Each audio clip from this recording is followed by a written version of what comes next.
আসসালামু আলাইকুম। আমার নাম মোহাম্মদ বাশার। আমি নুসুক আল হারমাইন থেকে উমরা করতে আসছি। মদিনা মক্কা প্রথমে আমরা 24 তারিখ আসছি। 24 তারিখ আসার পর আমরা 2 তারিখ মদিনাতে আসি। মক্কাতে আমরা আল্লাহর হুকুমে নুসুক আল হারমাইনের পক্ষ থেকে আমরা ভালো ব্যবস্থাপনা, থাকা খাওয়া, আমাদের মানে জিয়ারা করা, আমাদের ব্যক্তিগত সফর, যিনি আমাদের মুআল্লিম ছিলেন উনি অত্যন্ত সফলতার সাথে সম্পূর্ণ করেছেন।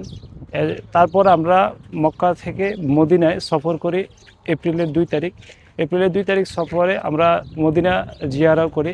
মসজিদে নববীতে আমাদের বিভিন্ন স্থাপনা উনি মানে সুন্দরভাবে উপস্থাপনা করেছেন। অ্যাজ ওয়েল এজ আমাদের ব্যক্তিগত সফরে আজ আমরা রাওহা বীরে রাওহা বদরের উদ্দেশ্যে গমন করি। প্রতিমধ্যে আমাদের বীরে রাওহাতে আমরা যেখানে নবী করিম সাল্লাল্লাহু আলাইহি ওয়াসাল্লাম 5 ওয়াক্ত নামাজ পড়েছেন সেই মসজিদে আমরা 2 রাকাত নামাজ আদায় করেছি।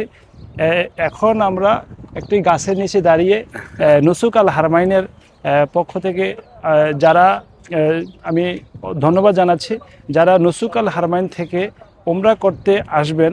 তারা অত্যন্ত মানে বিজ্ঞ, ইসলাম সম্পর্কে তাদের অত্যন্ত ধারণা আছে। তাদের মাধ্যমে আসলে আপনারা অনেক কিছু জানতে পারবেন, অনেক কিছু বুঝতে পারবেন, অনেক শিক্ষণীয় অনেক কিছু আছে। তাদের মানে তাদের যে কথা, যে মানে ওয়াদা, সেই ওয়াদা মোতাবেক আমি সম্পূর্ণ সব কিছুই ভালো পেয়েছি। সেই আপনারা যারা বাংলাদেশ থেকে আসার পরিকল্পনা করেছেন এমনকি করবেন, তারা নুসুক আল হারমাইন থেকে পুরানা পল্টন ওইখানে ওই মানে থেকে যোগাযোগ করলে আপনারা ভালোভাবে আসতে পারবেন।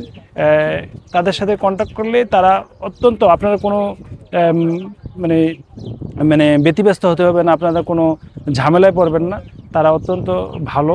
তাদের কাছে আসলে আপনারা সব কিছু ভালোভাবে আদায় করতে পারবেন। আপনাদের